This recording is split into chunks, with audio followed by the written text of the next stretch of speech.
Assalamualaikum students, welcome to the 19th lecture of analytic number theory. First review the lecture number 18. Lecture number 18 के अंदर हमने count किया था कि kth primitive roots जो है उनका काउंट क्या है, कितने हो सकते हैं, existence of primitive roots for p square and then the existence of primitive roots for p raised to power k. जो हमारा फर्स्ट कंसर्न था वो ये था कि x raised to power k is congruent to a mod p. अगर let's suppose मैं consider prime case कर रहा हूँ तो how many such A exist, तो उसके लिए हमने एक फार्मूला बनाया था. देन हमने कहा कि अगर आपके पास p का प्रिमिटिव रूट पड़ा हुआ है तो p स्क्वायर में प्रिमिटिव रूट होगा या नहीं होगा. तो हमने कहा if p has primitive root then p square also has primitive root. p के ऊपर प्रिमिटिव रूट होना हमें लेजेंडर थ्योरम की वजह से पता है. इसका मतलब है कि हमेशा p स्क्वायर का भी प्रिमिटिव रूट होगा. अगर g प्रिमिटिव रूट है p का p के लेवल पे तो p स्क्वायर के लेवल पे दो पॉसिबिलिटीज है, या वो g रहेगा या वो g प्लस p हो जाएगा. तो वो हमने देखा था कि उसके लिए जिस केस में भी वो फॉल करेगा हम वो कंसिडर कर लेंगे. और फिर हमने लास्ट ये किया कि अगर आपके पास प्रिमिटिव रूट p की पावर k के लिए पड़ा हुआ है for k greater than equal to 2 तो automatically p power k plus 1 के लिए भी पड़ा होगा. तो इसका मतलब है कि आप इसको अगर आपके पास p स्क्वायर के अंदर जो भी प्रिमिटिव रूट है वो p की हर पावर के लिए प्रिमिटिव रूट है. तो इसका मतलब ये है कि इस वक्त तक हमने जो पावर्स ऑफ प्राइम्स हैं उनके लिए सेटल कर लिया कि पावर्स ऑफ प्राइम के लिए हमेशा प्रिमिटिव रूट्स पड़े होंगे और हमें पता भी है कि कैसे बनाने हैं, क्योंकि दो ही पॉसिबिलिटी है, या वो g जो है वो कंटिन्यूसली रहेगा सारी पावर्स के लिए, या पहले लेवल के ऊपर g प्लस पी हो जाएगा और फिर वो आगे g प्लस पी चलता जाएगा. तो ये इसके अलावा कोई पॉसिबिलिटी नहीं है. आज का जो हमारा टॉपिक है उसके अंदर हम पर्टिकुलर किस्म की क्वाड्रेटिक रेजिड्यूज कंसिडर करेंगे और उनका नाम हम रखेंगे क्वाड्रेटिक रेजिड्यूज. जैसा कि आपको याद होगा मैंने लास्ट लेक्चर में कहा था कि टू पावर होती है उसको हम क्वाड्रेटिक कहते हैं. तो जो बेसिकली जो क्वाड्रेटिक रेजिड्यूज की डेफिनेशन है वो एग्जैक्टली 2th पावर रेजिड्यू की डेफिनेशन है. So let m be a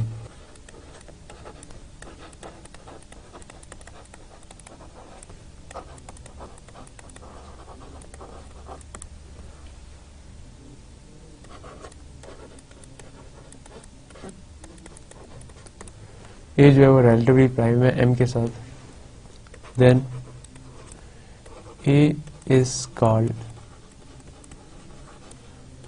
quadratic residue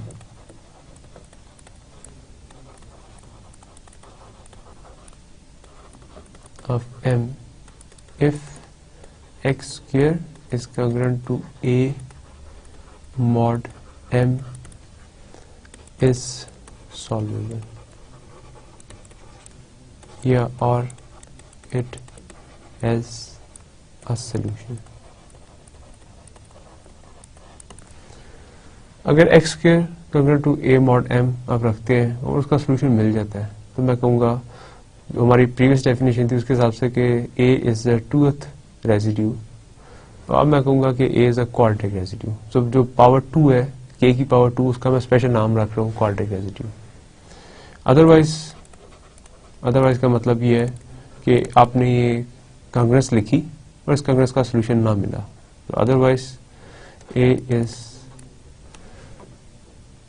quadratic non residue of m. Examples कुछ लेते हैं. सो m की वैल्यू मैं कंसिडर कर लेता हूँ 7. मैं उसमें से 2 चूज करता हूँ a की वैल्यू. मेरे पास कांग्रेस बनेगी x square is congruent to 2 mod 7. So मैं क्वेश्चन ये पूछ रहा हूँ कि 2 इज अ क्वाड्रेटिक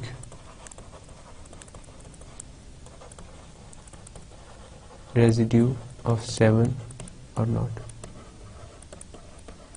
तो इसका आंसर देने के लिए मैं अब मेरे पास काफ़ी मशीनरी पड़ी हुई है, यानी कि मैंने kth पावर के आंसर निकालने के लिए कि उनका कब एग्जिस्ट करेगा कब नहीं करेगा सब मुझे पता है, लेकिन मैं बेसिकली एक जो बेसिक डेफिनेशन है उसके हिसाब से चलता हूँ। मैं कंसिडर करता हूँ पावर सारी 1 2 3 4 5 6 और इनके अगर ये x की वैल्यूज है तो x स्क्वायर की वैल्यूज कंसिडर करता हूँ। तो 1 का स्क्वायर 1 आएगा मॉड 7 में, सो ये इंपॉर्टेंट है क्योंकि मैं सोल्यूशन मॉड 7 के अंदर देख रहा हूँ। 2 स्क्वायर 4 ही आएगा, 3 square 9, 9 is 2 mod 7, 4 square is 16 and 16 is 2 mod 7 क्योंकि 7 2s are 14, 5 5s are 25, it is 4 and 6 square is 36 and 7 5s are 35, 1 आ गया। ये दो नंबर ऐसे हैं 4 और 3 जो इस कांग्रेस का सॉल्यूशन बन सकते हैं। अगर आप x की वैल्यू 3 लगाएं तो ये सेटिस्फाई हो रही है, दिस मींस के 3 is the solution of this Congress. अगर आप x की वैल्यू 4 लगाएं तो तब भी ये सेटिस्फाई हो रही है, दिस मींस के 4 is also a solution of this Congress. मुझे सिर्फ एक चाहिए था कि अगर ये सॉल्वेबल हो, यानी कि एक सॉल्यूशन एग्जिस्ट करता हो, क्योंकि एक सॉल्यूशन एग्जिस्ट कर रहा है तो उसका मतलब है कि 2 is a quadratic residue of 7, it is true, ये ठीक है। अब ये जो मेरे पास बने हुए हैं इसको देख के मैं दो कांग्रेसेस और लिख लेता हूँ। x square is congruent to 1 mod 7 and x square is congruent to 4 mod 7। पूछता हूँ कि क्या 1 क्वाड्रेटिक रेसिड्यू है 7 के अंदर, तो उसका मतलब है ये कांग्रेस का सॉल्यूशन है या नहीं है। ये ऑब्वियसली नजर आ रहा है कि 1 भी इसका सॉल्यूशन है और 6 भी इसका सॉल्यूशन है। इसका मतलब है कि 1 is a quadratic residue in mod 7। 4 के क्वाड्रेटिक रेसिड्यू है 7 के लिए, 4 को अगर मैं कंसिडर करूं तो 2 का भी यही आ रहा है और 5 का भी यही आ रहा है। इसका मतलब है कि इस कांग्रेस का सॉल्यूशन भी मिल रहा है विच इज 2 and 5। तो मैं इस एग्जांपल को देख ही कह सकता हूं कि 1 2 and 4 are the quadratic residues of 7। बाकी नंबर बचे 3 5 and 6, उनके बारे में कह सकता हूं कि are the quadratic non residues of 7। क्यों? ये बड़ी सिंपल सी बात है कि आपके पास स्क्वायर करने के बाद ऑप्शंस ही ये बच रही हैं। तो अगर आपने x स्क्वायर के यहाँ 3 रखा होता तो कोई ऐसा नंबर नहीं है जिसका स्क्वायर करने से 3 आ रहा है mod 7 में। अगर आपने 5 रखा होता यहाँ तो कोई ऐसा नंबर नहीं है जिसका स्क्वायर करने से 5 आ रहा है। अगर आपने 6 रखा होता तो कोई ऐसा नंबर नहीं है जिसका स्क्वायर करने से 6 आ रहा है। तो सारी के सारी जो आपके पास ऑप्शंस है वो सिर्फ यही है 1 2 4, क्योंकि इधर आपके पास ये रिपीट हो रहा है 2 4 एंड देन 1। इसके अलावा कोई पॉसिबिलिटी नहीं। तो उनसे मैं डायरेक्टली कह सकता हूँ कि 1 2 4 जो है क्वाड्रेटिक रेसिड्यूज हो गए हैं और 3 5 6 जो है वो क्वाड्रेटिक नॉन रेसिड्यूज है। एक और एग्जांपल कंसीडर करते हैं। अब देखते हैं कि क्या ये पैटर्न चलता रहता है कि आधे क्वाड्रेटिक रेसिड्यूज हो जाए और आधे नॉन क्वाड्रेटिक रेसिड्यूज हो जाए। से मैं जो प्रीवियस एग्जांपल है उसको कंसीडर कर लेते हैं। छोटी है m की वैल्यू 5 रख लेता हूँ और 5 के अंदर देखता हूँ कि क्वाड्रेटिक रेसिड्यूज के आउट कौन से हो सकते थे। तो 1 2 3 4 लिख लिया x की जगह। मेरे पास x स्क्वायर की जो वैल्यूज आ रही हैं दैट इज 1 2 स्क्वायर mod 5 में मैंने देखनी है। So 2 square is 4, 3 square is 9, 9 is 4 and 4 square आपके पास 16 आ गया and 16 is again 1 mod 5। इसका मतलब ये है कि अगर आप ये दो कांग्रेसेस लिखें x square is congruent to 1 mod 5 और ये आप लिखें x square is congruent to 4 mod 5 तो आपको सोल्यूशन मिलेगा। 1 और 4 इसका सोल्यूशन है, लेकिन इधर x के लिए 1 है और 4 के लिए 2 and 3 है, तो दोनों के सोल्यूशन पड़े हुए हैं क्योंकि ये सारी की सारी पॉसिबल ऑप्शंस हैं स्क्वायर के लिए mod 5 में। लेकिन अगर आप ये लिख लें x square is congruent to 2 mod 5 या लिख लें आप x square is congruent to 3 mod 5 तो आपको सोल्यूशन नहीं मिलेगा। तो मैं कहूंगा कि 1 and 4 are quadratic residues of 5 and 2 and 3 are quadratic non-residues of 5. So ये 1, 4 और 2, 3 का आपस में क्या रिलेशन है और 1, 2, 4, 3, 5, 6 का क्या रिलेशन है.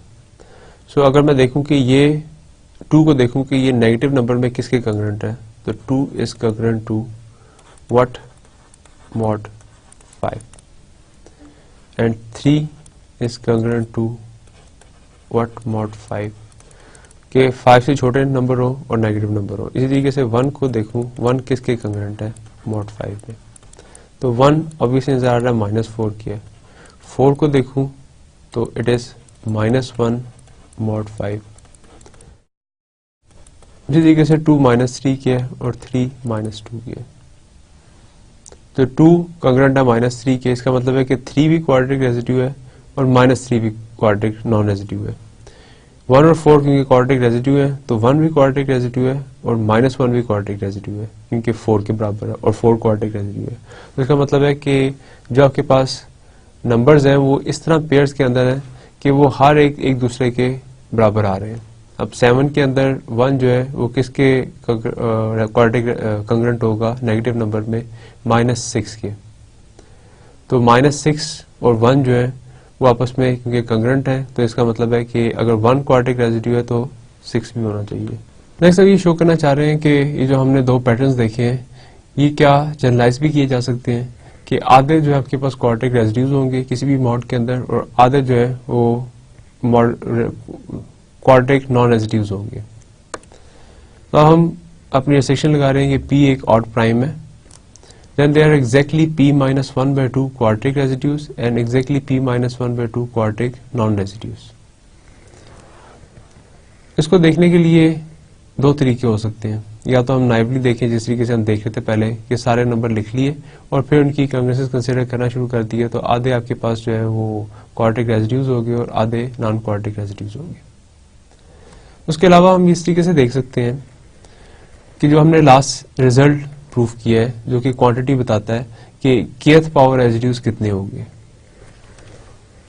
सो हमारे पास अगर कंग्रेस लिखी हो x रेज़ टू पर k is congruent to a mod से m, कोई भी नंबर है, मेरे पास यहाँ p है प्राइम, तो then it has exactly phi of p over k phi of p kth residues of p. ये हमने रिजल्ट प्रूफ किया हुआ है. अब मेरे पास इस सेटिंग के अंदर देखूं तो मेरे पास कंग्रेस है, मैंने चेक करना है कि क्वाड्रेटिक रेजिड्यूज है या नहीं है. तो क्वाड्रेटिक रेजिड्यूज के लिए कंग्रेस बनेगी x square is congruent to a mod p. So how many quadratic residues are there? So it has phi of p over k की वैल्यू आपने 2 चूज की और phi of p आ गया. So ये quantity होगी as many quadratic residues. RFP function के हिसाब से phi of p का आंसर आता है p-1 और 2 और phi of p का आंसर क्या आएगा, मेरे पास 2 आ गया और p अगर एक ऑड प्राइम है तो p-1 एक इवन नंबर होगा. 2 सबसे छोटा इवन नंबर है इसलिए GCT उनका 2 आ जाएगा. इसका मतलब है कि क्वांटिटी मेरे पास बनी कि x स्क्वायर और is congruent to a mod p के कॉरस्पॉन्डिंगली मेरे पास p-1 बाय इसका जो GCD है वो 2 आ रहा है. Is the quantity of quadratic residues. अब P के टोटल रेजिड्यू सिस्टम में कितने एलिमेंट्स पड़े हुए हैं, 1, 2 से लेके p-1 तक ये काउंट है टोटल का. इनमें से जो एग्जैक्टली क्वाड्रेटिक रेजिड्यू हो रहे हैं वो p-1/2 है। तो बाकी कितने बचे? तो इनकी क्वांटिटी कितनी थी? 1, 2 से लेके p-1 तक जा रहा है। तो उसकी अगर आप इनको काउंट करें, तो मिसाल के तौर पे आपके पास 5 है p की वैल्यू, तो 1, 2, 3, 4 ये 4 आ रहे हैं आपके पास। इनमें से आधे ये हो गया आपके पास तो इनका टोटल काउंट p-1 है। p-1 में से आप आधे माइनस कर दें p-1/2, तो बाकी आपके पास फिर दोबारा p-1/2 आ जाएगा, जो कि नॉन क्वाड्रेटिक रेजिड्यूज होंगे। तो अगर आधे क्वाड्रेटिक रेजिड्यूज हो गए तो आधे नॉन क्वाड्रेटिक रेजिड्यूज होंगे। तो ये जो पिछला हमने रिजल्ट किया था उसके काउंट की वजह से मुझे पता लग गया कि आधे क्वाड्रेटिक रेजिड्यूज हैं और आधे नॉन क्वाड्रेटिक रेजिड्यूज हैं। मोर ओवर मैं इस सिस्टम को, जो रेजिड्यू सिस्टम है, उसको मैं अगर लिखूं तो वैल्यूज हैं 1, 2 अप टू p-1। 1 एक आपके पास नंबर है और -1 एक डिफरेंट नंबर है। 2 एक नंबर है और -2 एक डिफरेंट नंबर है। सो ऑन आपके पास से p-1/2 हाफ तक नंबर है और इस साइड के ऊपर आपके पास -p-1/2 हाफ तक नंबर है।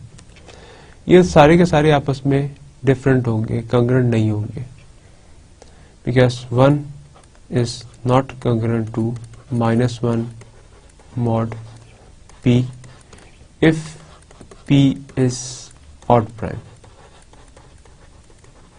ऑड प्राइम में 1 और -1 बराबर नहीं होते, क्योंकि इसका मतलब ये होगा कि p डिवाइड कर रहा है 2 को। 1 और -1 का जो डिफरेंस आएगा वो 2 आएगा। If p is odd then it is wrong, ये नहीं कर सकता। लेकिन अगर p इवन प्राइम हो फिर ये ट्रू होता है कि 1 कंग्रेंट होता है -1 के, उस हिसाब से ये सारे नंबर आपस में बराबर हो जाएंगे। लेकिन अब क्योंकि p ऑड प्राइम है तो कोई भी पॉजिटिव नंबर नेगेटिव के बराबर नहीं आ सकता अपने सेम के। इसका मतलब है कि ये डिफरेंट नंबर है, ये डिफरेंट नंबर है, ये डिफरेंट है, ये डिफरेंट है। तो अगर मैं इस तरह लिख लूं इस सिस्टम को, तो जो आपके पास सोल्यूशन एक कांग्रेस का होगा वो उसका नेगेटिव में भी उसका वही सोल्यूशन होगा। मिसाल के तौर पे x² is congruent to a mod p रखा। सपोज आप क्लेम करते हैं कि x is equal to 2 is the solution. If 2 is the solution, this means के 2² जो है वो कंग्रेंट आएगा a mod p के। What about -2? -2 का जब आप स्क्वायर करेंगे तो ये बराबर आ जाएगा -1 के स्क्वायर के और 2 के स्क्वायर के। -1 का स्क्वायर हमें पता है 1 होगा और 2 का स्क्वायर आपने ये जूम किया a mod p आ जाएगा। इसका मतलब ये है कि -2 इज आल्सो द सॉल्यूशन। तो ये जो मैंने आधे नंबर्स पॉजिटिव के साथ लिखे हैं और आधे नेगेटिव के साथ लिखे हैं, इसका मतलब ये होगा कि ये जितने भी सॉल्यूशंस अगर पॉजिटिव के साथ हो गया तो उसके कॉरस्पॉन्डिंगली नेगेटिव के साथ भी उसके सॉल्यूशंस हो जाएंगे। तो सॉल्यूशंस जो है वो पेयर्स के अंदर पड़े हुए हैं कांग्रेस के। तो अगर पेयर्स के अंदर सॉल्यूशंस पड़े हुए हैं तो आधे रेजिड्यूज के लिए निकल गए और आधे नॉन रेजिड्यूज पड़े हुए हैं बाकी। तो ये एक सिंपल तरीका है उसको डिस्कस करने का, और ये हमने डायरेक्टली जो पिछला हमने किया है वो थ्योरम अप्लाई करके जो हमने प्रूव किया हुआ था kth पावर रेजिड्यूज के लिए मोर जनरल थी, उसको कंसिडर किया k इज इक्वल टू 2 के लिए। तो सभी में पता लग गया कि आधे रेजिड्यूज है और आधे नॉन रेजिड्यूज है। अब हम एक सिंबल डिफाइन कर रहे हैं जिसको हम कहते हैं Legender symbol. So let P be an odd prime and A and P are relatively prime, then Legendre symbol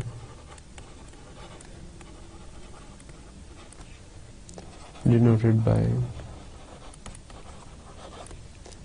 A by P। ये लेजेंडर सिंबल है।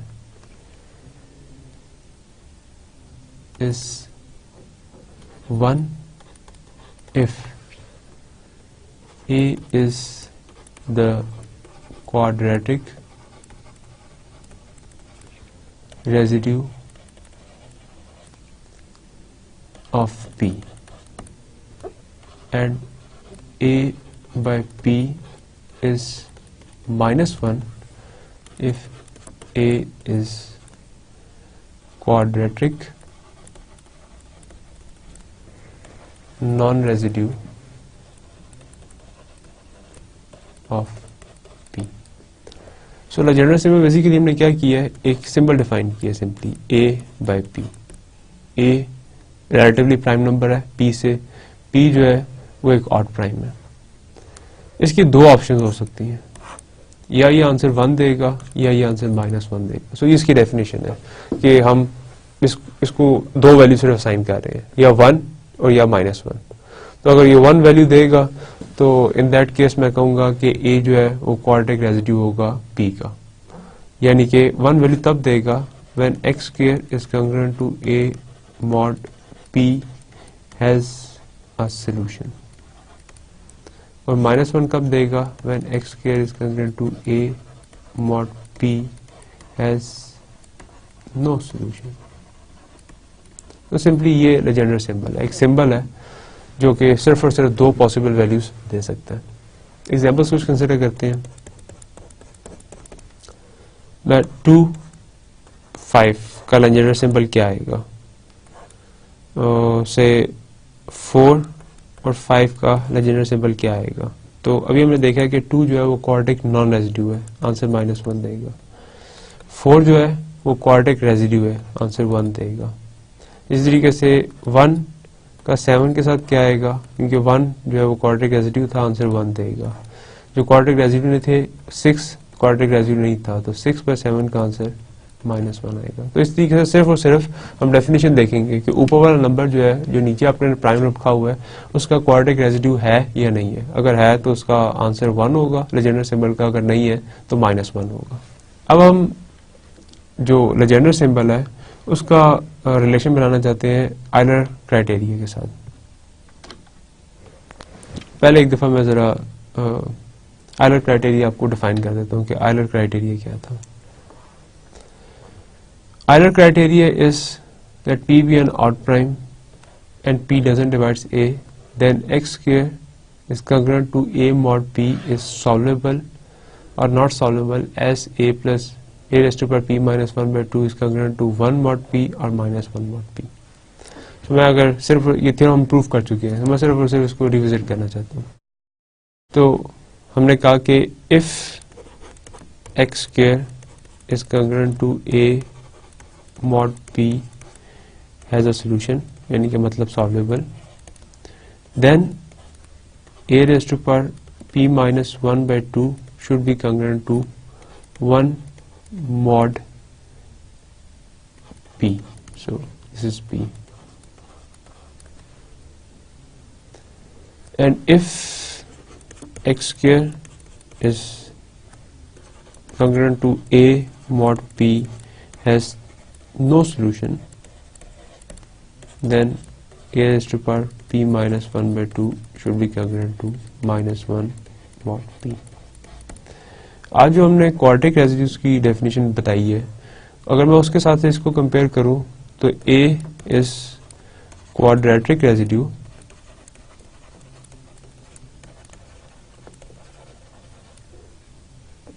ऑफ P इफ ये चीज हो AP minus 1 by 2 कंग्रेंट होगा 1 mod P के, और अगर A is non quadratic residue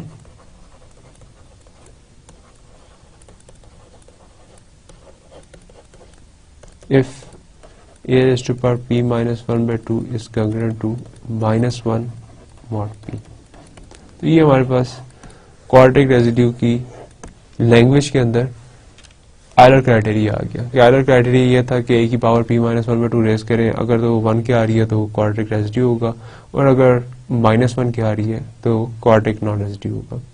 अब क्वाड्रेटिक रेजिड्यू और नॉन रेजिड्यू के साथ हमने एक और टर्म एसोसिएट कर दी है और उसका नाम रखा है लेजेंडर सिंबल. तो इसका मतलब है कि अगर वो भी क्वाड्रेटिक और नॉन क्वाड्रेटिक रेजिड्यूज के साथ एसोसिएटेड है तो उसका रिलेशन जरूर होना चाहिए आयलर क्राइटेरिया के साथ। अब मैं इधर से ही देखता हूँ, अगर मैं इसको कहूँ कि ए क्वाड्रेटिक रेजिड्यू है तो ए बाय पी का आंसर क्या आएगा 1 लेजेंडर सिंबल का, और अगर ये वाले केस हो कि ए नॉन क्वाड्रेटिक रेजिड्यू हो तो ए बाय पी लेजेंडर सिंबल का आंसर -1 आएगा। तो इसका आंसर भी -1 आ रहा है। अगर क्वाड्रेटिक रेजिड्यू है तो लेजेंडर सिंबल भी 1 दे रहा है और ये कैलकुलेशन भी 1 दे रही है, क्योंकि ये इसके बराबर है तो मैं इसकी वैल्यू इधर पुट कर सकता हूँ। तो ये मेरा नेक्स्ट कंसिडरेशन है कि अगर आपके पास a बाय पी है 1 के बराबर, तो इसका मतलब है कि a इज क्वाड्रेटिक रेजिड्यू। इसका मतलब है कि a p -1/2 कंग्रेंट होना चाहिए 1 mod p के बाय आयलर्स क्राइटेरिया। अगर a by p Legendre symbol का आंसर -1 आ रहा है तो उसका मतलब है कि a is non quadratic residue. इसका मतलब है कि a p -1/2 का कंग्रेंट का आंसर -1 आना चाहिए mod p के। अब ये यस और नो वाला केस है, आइदर इट इज ट्रू और फॉल्स, कि या क्वाड्रेटिक रेजिड्यू एक नंबर है या नहीं है। तो ये पूरा एग्जॉस्ट कर रहा है इसकी सारी ऑप्शंस को। अगर है तो ऊपर वाला केस है, अगर नहीं है तो नीचे वाला केस है। इसका मतलब है कि इसकी भी 2 ही पॉसिबिलिटीज हैं। तो मैं 1 की जगह ये नंबर पुट कर दूं इसके अंदर, तो मेरे पास रिजल्ट ये बन रहा है a p -1/2 is congruent to a by p mod p। अगर एक केस ये हो यस का केस, अगर नो कि फॉल्स वैल्यू साइन हुई है तो still a p -1/2 is congruent to -1 and this Legendre symbol is also -1। इसका मतलब है कि is congruent to a by p mod p. So both cases implies this relation. a p -1/2 is congruent to a by p mod p. तो ये relation है जिसको हम अक्सर यूज करेंगे फर्दर कि a p -1/2 mod p में exactly वही वैल्यू देगा जो a by p देगा, क्योंकि उसने 2 ही वैल्यूज देनी है, ये 1 और या -1। तो वो डिसाइड करेगा स्पेस के ऊपर कि वो क्वाड्रेटिक रेजिड्यू है या नहीं है। अब हम इसकी कुछ बेसिक प्रॉपर्टीज देखते हैं जो हमने डेफिनेशन की है लेजेंडर सिंबल की, और फिर हम इससे यूज करेंगे कैलकुलेट करने के लिए बड़े इफेक्टिवली। पहली प्रॉपर्टी ये कहती है कि अगर p एक ऑड प्राइम हो, a और b आपस में कंग्रेंट हो जाए, तो इम्प्लाई करता है कि a ओवर p और b ओवर p जो लेजेंडर सिंबल है वो भी बराबर होगा। सो लेट्स सी इसका प्रूफ। छोटे छोटे से प्रूफ है सिंपल से। Let a is congruent to b mod p. So then इनके ऊपर सेम पावर रेज कर दें, p -1/2 इस साइड पे भी और p -1/2 इस साइड पे भी, तो तब भी इन्हें कोई फर्क नहीं पड़ेगा। ये मैंने रिजल्ट किया हुआ है कि अगर आपके पास एक कंग्रेस है तो उसकी जितनी मर्जी पावर रेज कर दें कंग्रेस ट्रू रहेगी। तो मैंने p -1/2 तक पावर रेज कर दी। अब वो जो लास्ट हमने रिजल्ट किया कि ये एग्जैक्टली कंग्रेंट है लेजेंडर सिंबल के, तो इसका मतलब ये हुआ कि a by p is equal to b by p, क्योंकि ये अगर बराबर है, क्योंकि a p -1/2 कंग्रेंट है a बाय p के mod p में, और ये आपके पास b p -1/2 कंग्रेंट है b by p mod p के अंदर। तो अगर ये दोनों आपस में कंग्रेंट हो गए तो ये भी कंग्रेंट हो जाएंगे mod p में, और क्योंकि एक की वैल्यू 1 है -1 है, तो ये दोनों, अगर दोनों की वैल्यू 1 और 1 होगी तब बराबर होगी, या दोनों की वैल्यू -1 और -1 होगी, क्योंकि 1 और -1 आपस में कंग्रेंट नहीं हो सकते अगर p एक ऑड प्राइम हो। तो हमने अभी देखा क्लियर है। इस तरीके से अब इसकी नेक्स्ट देखेंगे मल्टीप्लिकेशन के ऊपर इसको सिंबल को अलग किया जा सकता है। सो a b p जो है वो कंग्रेंट होना चाहिए a बाय p के और b बाय p के। तो मैं इसको कंसिडर कर लेता हूँ और अप्लाई कर देता हूँ रिलेशन इसका। ये कंग्रेंट होगा a b पावर p -1/2 के mod p में। ये अब इस पूरे की पावर है। पावर को स्प्लिट कर लें, इस congruent to a raise to power p minus 1/2 into b raise to power p minus 1/2 mod p। ये किसके कंग्रेंट है? a बाय p के, और ये b बाय p के मॉड p के अंदर। ये हमारा रिजल्ट प्रूफ कर रहा है a by p is equal to a by p into b by p। Third हमारे पास रिजल्ट है कि जो स्क्वायर है उसका जो लेजेंडर सिंबल है वो हमेशा 1 होता है। यानी कि अगर आपके पास कोई भी स्क्वायर पकड़ा हुआ है तो वो हमेशा क्वाड्रेटिक रेसिड्यू होता है। वो बड़ी ऑब्वियस सी बात है कि अगर आपने ये लिख दी है x square is congruent to a square mod p से, तो आप कहते हैं x का सोल्यूशन बताएं, तो मैं सिंपली कहूंगा x का सोल्यूशन a है, क्योंकि x की जगह a रखेंगे सेटिस्फाई हो रही है, तो ऑटोमेटिकली हमेशा इसका आंसर 1 आएगा, क्योंकि ये हमेशा क्वाड्रेटिक रेसिड्यू होगी। अगर हम जिस तरीके से कर रहे हैं उस तरीके से देखें तो a स्क्वायर बाय p जो है वो कंग्रेंट होगा a स्क्वायर की power p minus 1/2 mod p के, और ये कंग्रेंट होगा 2 से कैंसिल हो गया, तो a raise to power p minus 1 mod p के। अब a raise to power p minus 1 mod p में किसके बराबर होती है? So a raise to power p minus 1 is always congruent to 1 mod p by Fermat's theorem.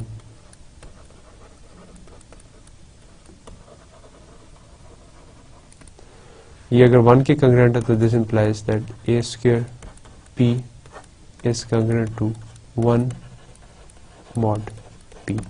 ये आपके पास आ गया। इसी तरीके से जो लास्ट है कि अगर एक स्क्वायर का मल्टीपल हो तो उसको ज्यादा किया जा सकता है।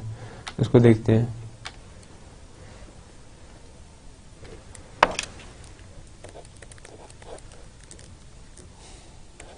a square b by p should be congruent to a square b और power p minus 1/2 mod p।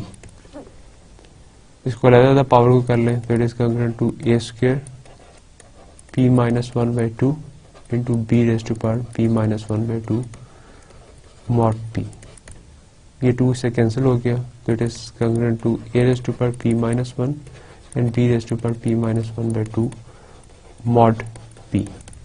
ये फर्मा थ्योरम से फिर कंग्रेंट हो गया 1 मॉड p के, तो बाकी आपके पास बचा b by p mod p। तो ये बराबर इसके आ रहा है a square b by p बराबर आ रहा है b by p Legendre symbol के, यानी कि जो स्क्वायर का फैक्टर है वो उसके अंदर से खत्म हो गया। इसकी कुछ एक्सरसाइज देखते हैं। पहले ये एक छोटा सा रिजल्ट देख लें, उसके बाद इसको देखते हैं कि इन जो हमने बेसिक प्रॉपर्टीज की हैं इनको हम कैसे यूज कर सकते हैं। इधर हमारे पास ये लगा हुआ है कि नेगेटिव नंबर जो है वो कब उसका आंसर 1 आता है। बेसिकली हम ये क्वेश्चन पूछते हैं कि x square is congruent to -1 mod p when this has a solution.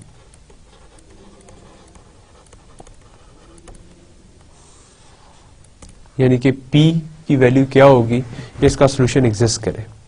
इसके लिए रिजल्ट ये है कि if and only if p should be congruent to 1 mod 4 और p एक ऑड प्राइम है। अज्यूम कर लेते हैं कि p is an odd prime. अगर p एक ऑड प्राइम है तो दो पॉसिबिलिटीज बचती हैं कि या वो कंग्रेंट होगा 1 mod 4 के, so either p is congruent to 1 mod 4 और either p is congruent to 3 mod 4। क्योंकि उसके अलावा जो दो पॉसिबिलिटीज हैं 0 mod 4 की, वो ये बताएगा कि p एक इवन नंबर है, और ये जो पॉसिबिलिटी है 2 mod 4 की, ये भी ये बताएगा कि एक नंबर को 4 डिवाइड कर रहा है और रिमाइंडर भी इवन आ रहा है। तो डिवाइजर भी इवन था, रिमाइंडर भी इवन आ रहा है, इसका मतलब है नंबर फिर इवन है। ये दो पॉसिबिलिटीज हमने रूल आउट कर दी है। ये कह के कि p एक ऑड प्राइम होगा। इसका मतलब हमारे पास टोटल पॉसिबिलिटीज जो है वो ये है, या p कंग्रेंट हो 1 mod 4 के, या कंग्रेंट होगा 3 mod 4 के। इन दोनों को कंसिडर कर लेते हैं।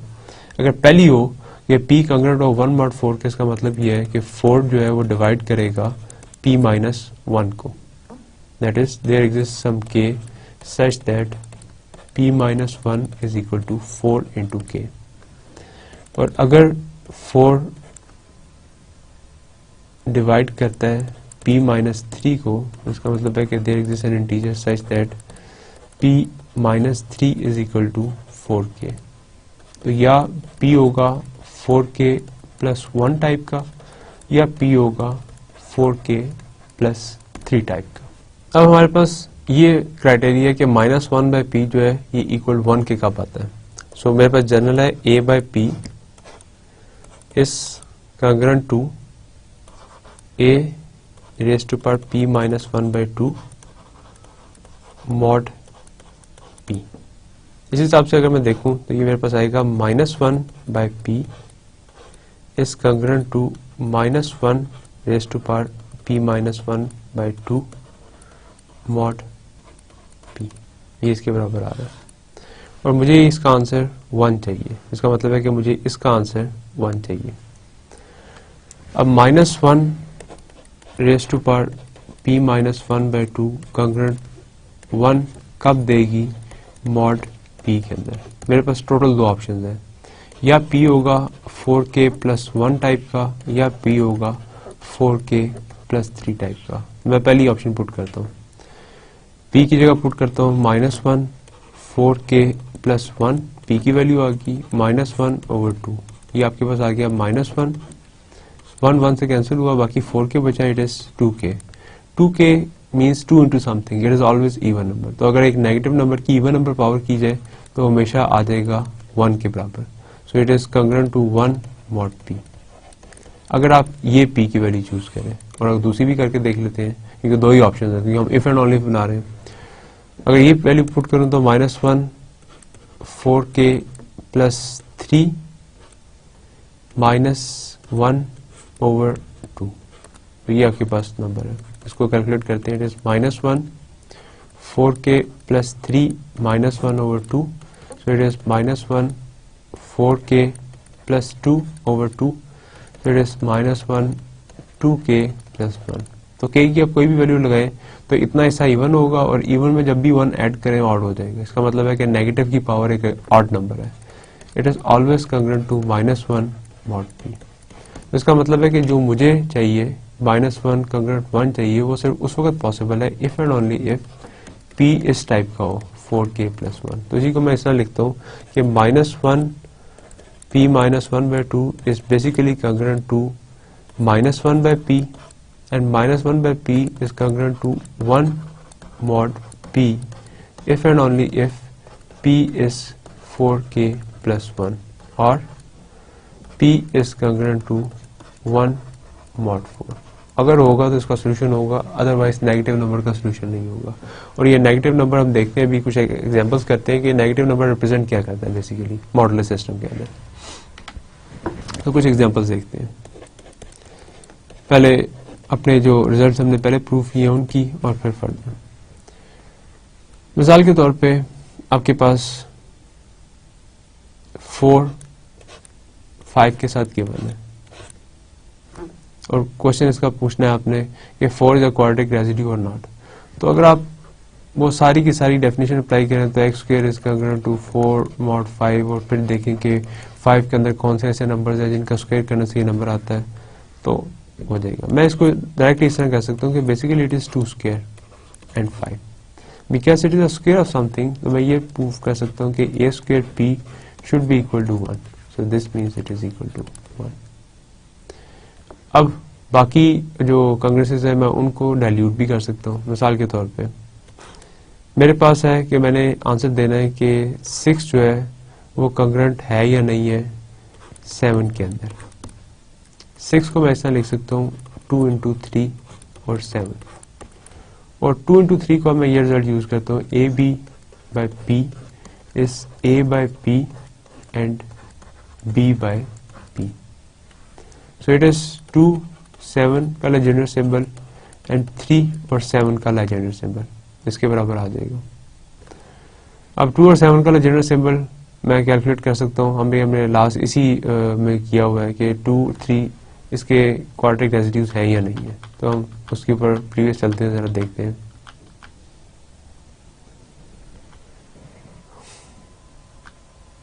सो 2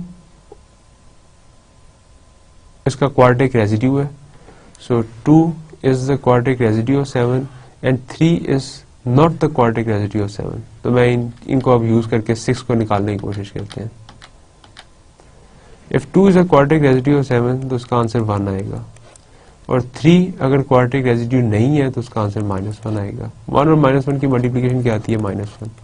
इसका मतलब है कि 6 जो है वो क्वाड्रेटिक रेसिड्यू नहीं होगा 7 के अंदर। तो अब देखिए मैंने छोटे से बड़ों के मुतालिक बताना शुरू कर दिया।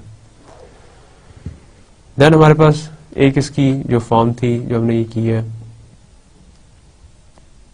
कि स्क्वायर के जो मल्टीपल्स हैं उनको भी अलग किया जा सकता है, वो इसी की एप्लीकेशन है।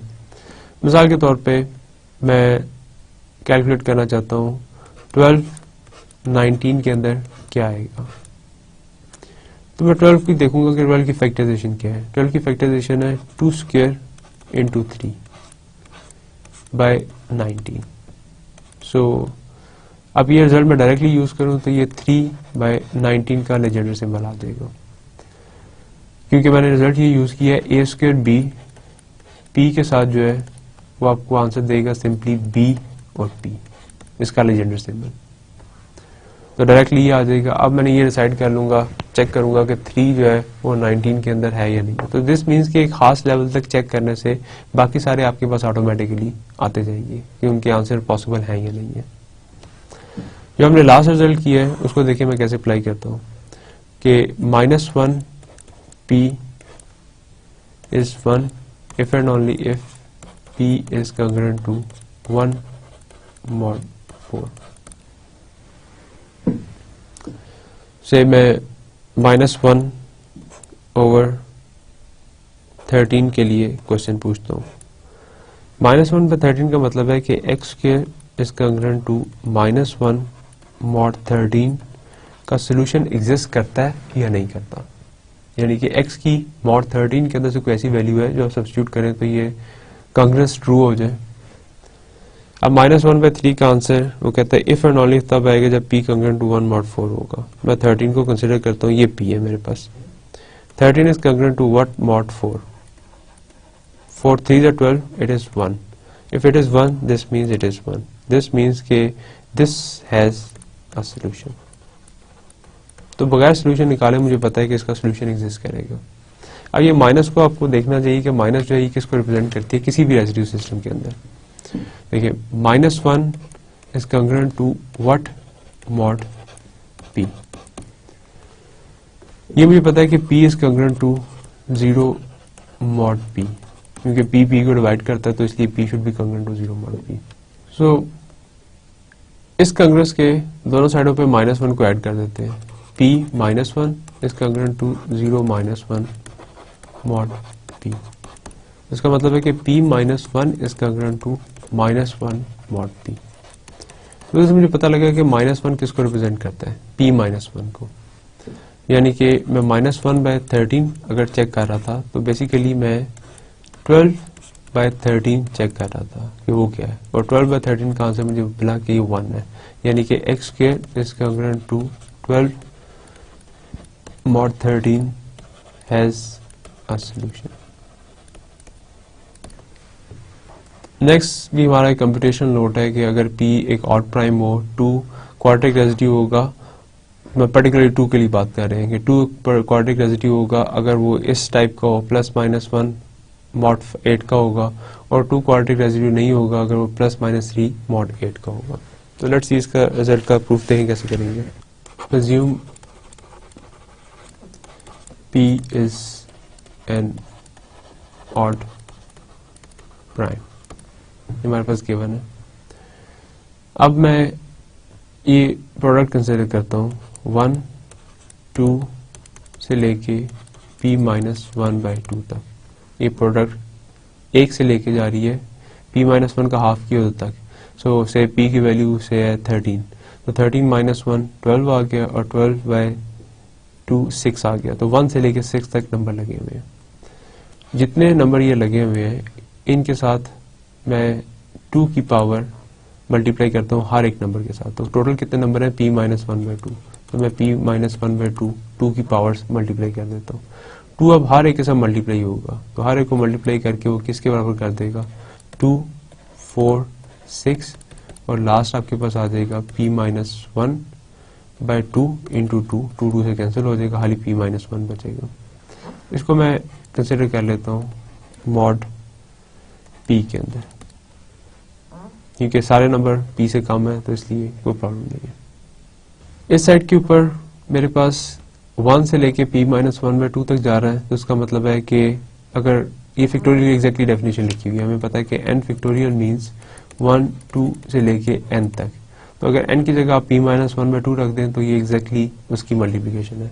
तो इस साइड पे आ गया 2p-1/2, इधर p-1/2 फैक्टोरियल आ गया आपके पास। इधर देखिए क्या लिखा हुआ है, 2 4 6 up to p-1 mod p के अंदर। अब ये p-1 तक जा रहा है, अगर मैं इसको फिर हाफ के अंदर रोक दूं, यानी कि 2 4 जा रहा है, यहाँ p-1/2 और अगले नंबर p-1 तक जा रहे हैं मॉड p के अंदर, और जो p-1 से अगले नंबर हैं उनको मैं नेगेटिव में कंसिडर करना चाहता हूँ मॉड के अंदर। तो 2 4 से लेके p-1/2 तक ये नंबर्स आ गए, और जो इस साइड के ऊपर नंबर है वो है -p-3/2 मल्टीप्लाई बाय ये एक नंबर और कम होगा डिफरेंस के साथ होता होता, इधर -5 -3 और आखिरी नंबर -1 आ जाएगा मॉड p के अंदर।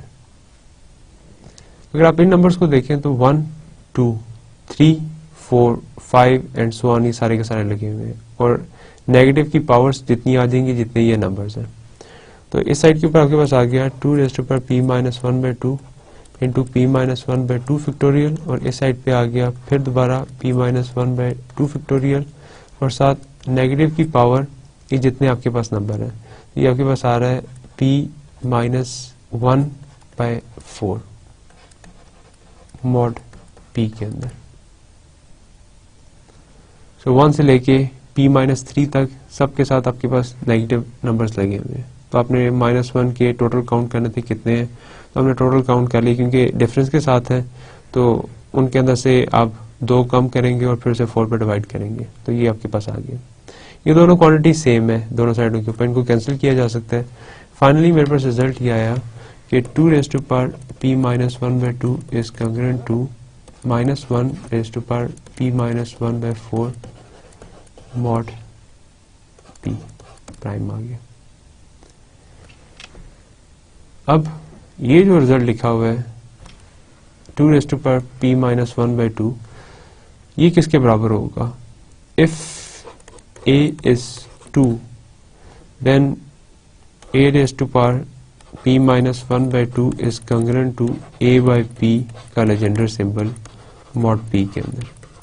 इसका मतलब ये है कि 2p-1/2 congruent होगा 2/p के मॉड p के अंदर। इसका मतलब है कि ऊपर वाला आपके पास रिजल्ट आ रहा है, it is 2/p is congruent to -1p-1/4 mod p। p is an odd prime, ये गिवन है मेरे पास। इसका मतलब है कि p congruent हो सकता है 1 के, 3 के, 5 के और 7 के mod 8 के अंदर, क्योंकि अगर 2 आ जाएगा तो वो इवन होगा, 4 आ जाएगा इवन होगा, 6 आ जाएगा इवन होगा, क्योंकि डिवाइजर इवन है। तो क्योंकि p मुझे एक ऑड प्राइम चाहिए तो सिर्फ ये पॉसिबिलिटीज है।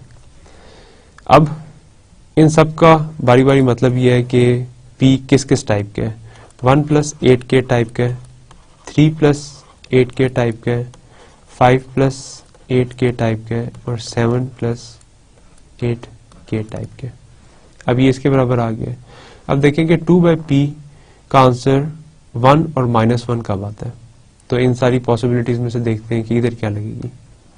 अगर मैं ये वाली वैल्यू लगाऊं तो 1 1 से कैंसिल हो जाएगा, बाकी 2k बचेगा। तो इसका मतलब है कि 2/p आंसर 1 देगा इफ p इज 1 + 8k।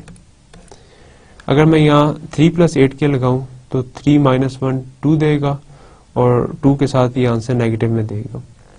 अगर मैं 5 लगाऊं तो 5 + 8k 8k + 5 - 1 फिर भी नेगेटिव में देगा। अगर मैं 7 लगाऊं तो 8k + 7 - 1 / 4 फिर भी डिवीजन नहीं हो रही। तो मेरे पास जो टोटल ऑप्शंस आ रही हैं वो आ रही हैं 1 + 8k की। So let's see if p is 5 + 8k - 1/4, so it is 8k + 4/4, it is 2k + 1। सो ये 2/p 1 के बराबर आएगा अगर 1 + 8k आ रहा है, और 2/p - 1 के बराबर आएगा अगर p जो है वो 5 + 8k आ रहा है। So if p is congruent to 1 mod 8, then ये दे रहा है 1 की क्वाड्रेटिक रेसिड्यू होगा। If p is congruent to 5 mod 8 तो ये क्वाड्रेटिक नॉन रेसिड्यू होगा। इसी तरीके से जो हमारे पास एक नेक्स्ट आइडेंटिटी हम इसी पैरेलल तरीके से बना सकते हैं वो ये है कि 2p - 1/2 should be congruent to -1p + 1/4 mod p। अब हमारे पास दो ऑप्शंस बची हैं लास्ट के अंदर से, एक 3 + 8k की और 7 + 8k की। सो p + 1/4 के अंदर अगर आप 8k + 3 + 1 लगा दें over 4 तो ये आपके पास आंसर देगा 2k + 1, यानी कि ऑड हो गया। और अगर आप p + 1/4 के अंदर दूसरी ऑप्शन लगा दें जो बच गई थी विच इज 7 + 8k over 4 तो ये आपके पास आंसर आएगा 2k + 2 विच इज 2 × k + 1। सो ये इवन रहेगा। सो इसके लिए आपके पास जो लेजेंडर सिंबल है 2/p उसका आंसर 1 आ जाएगा, -1 आ जाएगा, और 2/p के लिए आंसर 1 आ जाएगा। तो ये सारे के सारे केस जो है वो कर देता है कि अगर p congruent to 1 mod हो तो वो सोल्यूशन एग्जिस्ट करेगा कंग्रेस का या नहीं, अगर p congruent to -1 हो तो करेगा या नहीं करेगा। तो सारे केसेस के अंदर पूरे हो गए। फाइनली हम कंक्लूड कर सकते हैं कि 2/p is 1 if p is of this form 8k + 7, और या 1 दे रहा आपको इस केस के अंदर विच इज 1 + 8k 1 + 8k, और 2/p जो है वो देगा -1 इफ जो बाकी दो बच रहे हैं, बाकी दो आपके पास बच रहे हैं 5 के साथ और 3 के साथ। सो 8k + 3 और 8k + 5। इसका मतलब है कि p congruent होगा या 1k या 7k mod 8 के अंदर, या p congruent होगा 3k या 5k mod 8 के अंदर। तो 7 जो है वो congruent होता है -1 के और 3 congruent होता है -5 के। तो इनको मैं कंबाइन करके लिख सकता हूँ p is congruent to +-1 mod 8, और इसी तरीके से इसको कंबाइन करके लिखा जा सकता है p is congruent to +-3 mod 8, जो कि उसी फॉर्म में जिस फॉर्म के अंदर थ्योरम लिखा हुआ। तो इसके साथ ही आज का हम अपना लेक्चर कंक्लूड करते हैं। आज हमने जो टर्म्स पढ़ी हैं उनमें क्वाड्रेटिक रेसिड्यूज पढ़े हैं। एक फिक्स k की पावर 2 रख के हमने जो kth रेसिड्यू है उसको नाम दिया है क्वाड्रेटिक रेसिड्यूज का। लेजेंडर सिंबल पढ़ा है, फिर देखा कि आयलर क्राइटेरिया को लेजेंडर सिंबल के अंदर किस तरह यूज़ किया जा सकता है। वो सारी की सारी जो उसकी प्रॉपर्टीज़ थी वो देखी है कि वो आयलर क्राइटेरिया अगर इसकी इक्वलेंस आ जाए तो हम बड़े आराम से डिड्यूस कर सकते हैं। फिर हमने कंप्यूटेशनल रिजल्ट्स कुछ देखे हैं कि अगर आपके पास -1 को देखना हो p के साथ वो कब होगा, तो उसके लिए रिजल्ट किया है कि वो कंग्रेंट होना चाहिए 1 mod 4 के, और फिर पर्टिकुलरली 2 के लिए देखे हैं कि वो कब आपके पास क्वाड्रेटिक रेसिड्यू होगा एक ऑड प्राइम का और कब नहीं होगा। Thank you very much for your attention.